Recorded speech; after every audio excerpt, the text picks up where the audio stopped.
study number 22. This is Jethro, and there should be a few spare sheets. If you don't have one, there's some in the bulletins.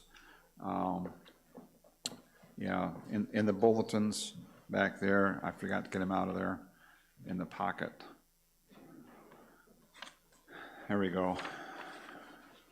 So we're on Bible character study number 22, Jethro, Moses' father-in-law, who's also called Reuel.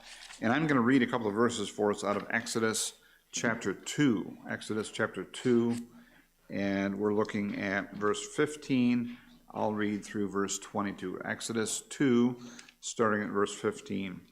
When Pharaoh heard of this matter, he tried to kill Moses, but Moses fled from the presence of Pharaoh and settled in the land of Midian, and he sat down by a well. Now the priest of Midian had 7 daughters, and they came to draw water and filled the troughs to water their father's flock. Then the shepherds came and drove them away, but Moses stood up and helped them and watered their flock. When they came to Reuel their father, he said, "Why have you come back so soon today?" So they said, "An Egyptian delivered us from the hand of the shepherds, and what is more, he even drew the water for us and watered the flock."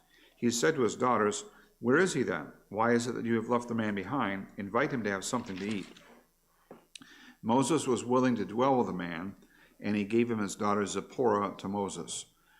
Then she gave birth to a son, and he named him Gershom, for he said, "I have been a sojourner in a foreign land." So on our sheets tonight, question number one, several people in the Bible had more than one name. Jethro is one of them. Reuel, as he is called here, means friend of God. How does Moses describe him? In verse 16, he's called the priest of Midian. The Midianites, descended from Abraham and a second wife, Keturah, were a nomadic people who lived in the harsh, rocky wilderness south and east of Canaan. Several generations later, they were camel raiders who plundered rebellious Israel in the days of Gideon. Number 2, how many daughters did Reuel have?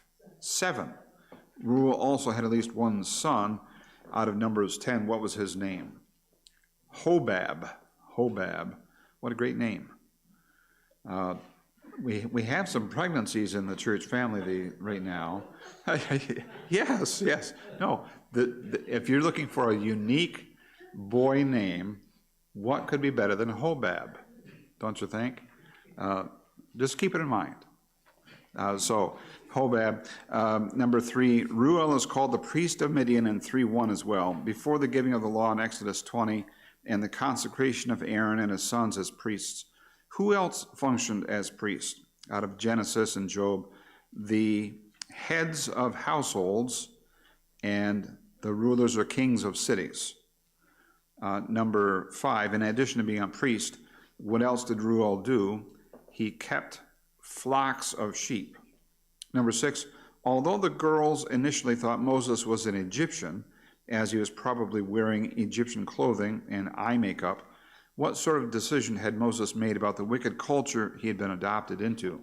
Out of Hebrews chapter 11, he refused to be called the son of Pharaoh's daughter, choosing rather to endure ill treatment with the people of God than to enjoy the passing pleasures of sin, considering the reproach of Christ greater riches than the treasures of Egypt, for he was looking to the reward.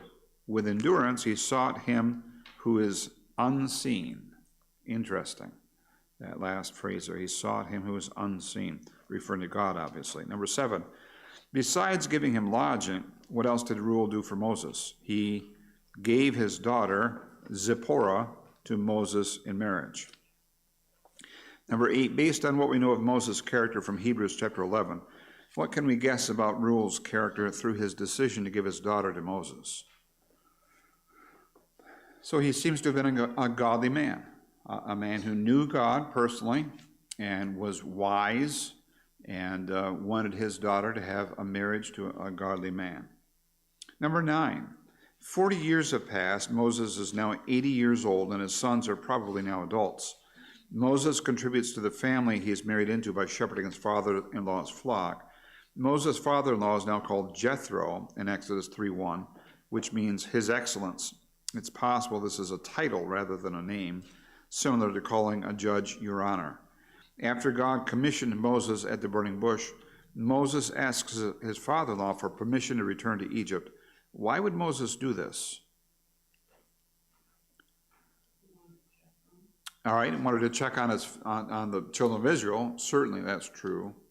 In the culture of the day, even though Moses is 80 years old, it is appropriate, it is courteous to say to your father-in-law, can you give me your blessing? I want to go check on things down in Egypt. So it's a matter of politeness and courtesy and honor, showing respect to his father-in-law. Number 10, although Moses had taken his wife Zipporah and their 2 sons with him on his mission to Egypt, he had evidently sent them back to Midian temporarily. Now, many months later, what does Jethro hear? All that God had done for Moses and for all his people, how Yahweh had brought Israel out of Egypt. Question number 11, Jethro came to see his son-in-law Moses in the wilderness. Who did he bring with him?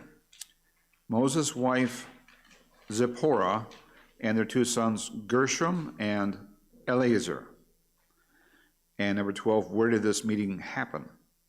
At the mount or mountain of God. Number 13, the mount of God is usually called Mount Sinai, but it goes by another name, Mount Horeb. What happened at the foot of Mount Horeb back in chapter 3? That's the burning bush. So that's where Moses met God at the burning bush. Mount Sinai is probably located in what is now Saudi Arabia. So traditionally, in our evangelical circles, Mount Sinai has been thought of as being in the Negev. So if you look at Israel and then look south, there's a kind of a V-shaped peninsula called the Sinai or the Negev. And most people have thought for a long, long time that Mount Sinai was down in that territory. But there's increasing evidence that Mount Sinai is actually over in what would today be Saudi Arabia. So it's to the east and not to the south. So there's pretty good evidence for that. This area was once part of the territory of the nomadic Midianites, so Jethro had likely not traveled far to meet Moses. Number 14, despite being the leader of millions of people, Moses bowed down to his father-in-law out of respect. What kind of a reunion did they have? Moses and Jethro. Very, very glad to see each other, very respectful. So, they inquire about each other, and there's joy. But you can see that the Semitic culture has a lot of respect. There's a lot of courtesy involved in this. Number 15, what was Jethro's reaction to hearing the details about God's deliverance of Israel from Egypt?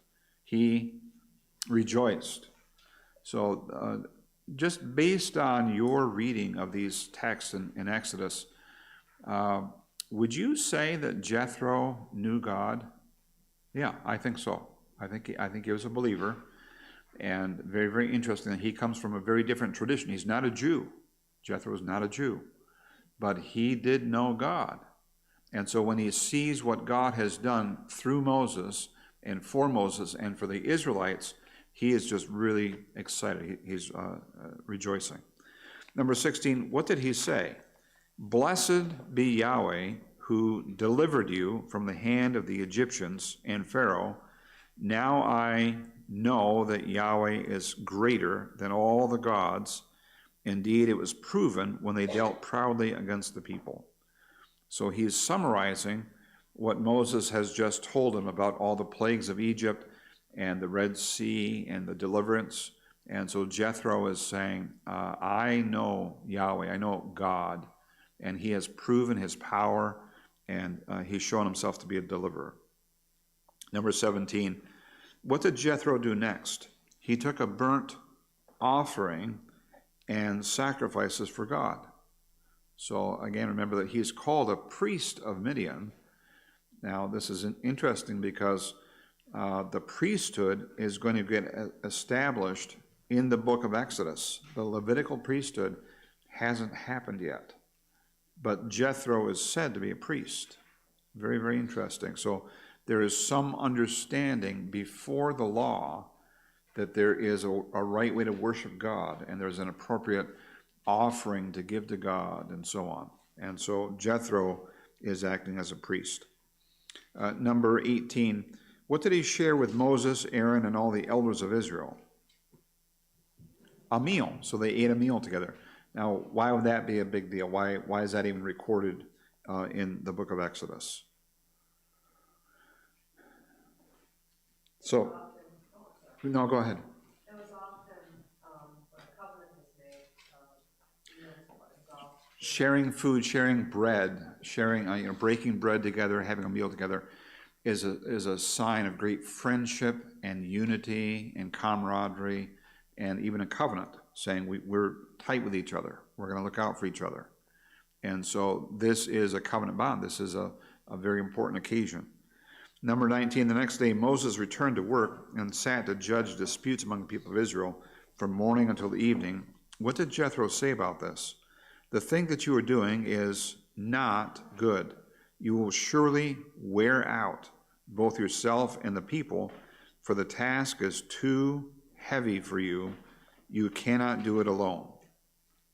Number 20, summarize Jethro's advice. So what did he tell Moses he should do? Get help. So delegate. Find men who have the respect of those around them. And you're going to appoint leaders of thousands and hundreds and fifties and tens. And those leaders, those elders, are going to function as judges. So they're going to act like petty court trial judges. Some little dispute between neighbors, somebody says, well, you stole my bowl of manna, Well, the way it's been working, that goes right to Moses, and the people stand in line. Imagine there's 600,000 men, not including their wives and children, not including anybody who's younger than 20, and maybe not including anybody who's old. That's a lot of people. How many disputes happen in the course of a day among 2, 3, 4 million people? So can you imagine the line, the line to go see Moses? And this is what Jethro is commenting on. He looks at Moses, he sees Moses, and somebody comes up and says, well, I can't stand my tent mate. The guy in the tent next to me, he snores so bad, and I can't get a wink of sleep. Can you make him go sleep somewhere else? And all day long, Moses is listening to these things and rendering decisions. And Jethro says, you're going to wear out, and you're going to wear the people out. They're going to get tired of standing in line all day. Here's what you do. You appoint men who are trustworthy, who don't take a bribe, who like justice, and they have the respect of people around them. You appoint them, and they're in charge of 1,000 people. And then underneath them, those guys are in charge of 100. And then under them, those people are in charge of 50. And so it works like a court system. If there's an issue that some dispute, some problem, some crime, some whatever, it goes to the lowest level. And if the guy says, boy, I don't know what to do, this is a tough one, you better see my boss. It works its way up. So this is like district and appellate and circuit courts working its way up to the Supreme Court. And in this case, what would be the Supreme Court? Moses. Moses is the Supreme Court. So when he renders a decision, that's it. There's no more appeals. But Jethro says, you need help. You can't do this all by yourself.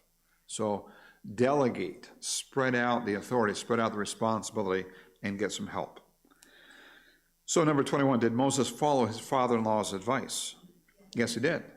So very interesting. Here's a man who's not a Jew, and he gives advice to one of the greatest Jews ever, Moses. But Moses wasn't so proud that he would say, I'm not listening to you. No, he said, that's really good. That's good advice. And he put it into practice immediately. Number 22, the story of Jethro's involvement with Moses and the Israelites in the wilderness is done.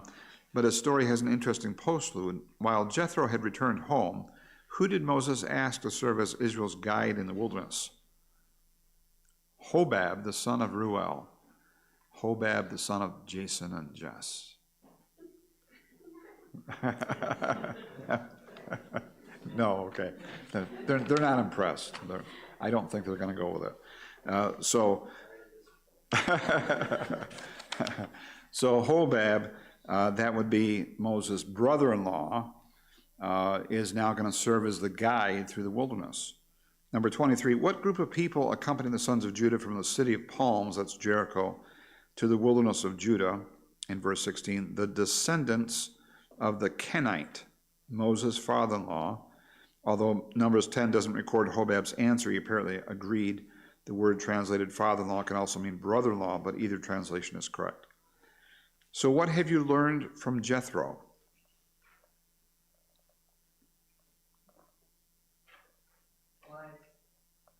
Wisdom. Yeah, wisdom. And the skill of applying the truth of God to the affairs of everyday life. Jethro is a wise man. He has a great deal of wisdom. What else? Listen to advice. Yep, good. Any other points? Questions? Take your prayer bulletins, please.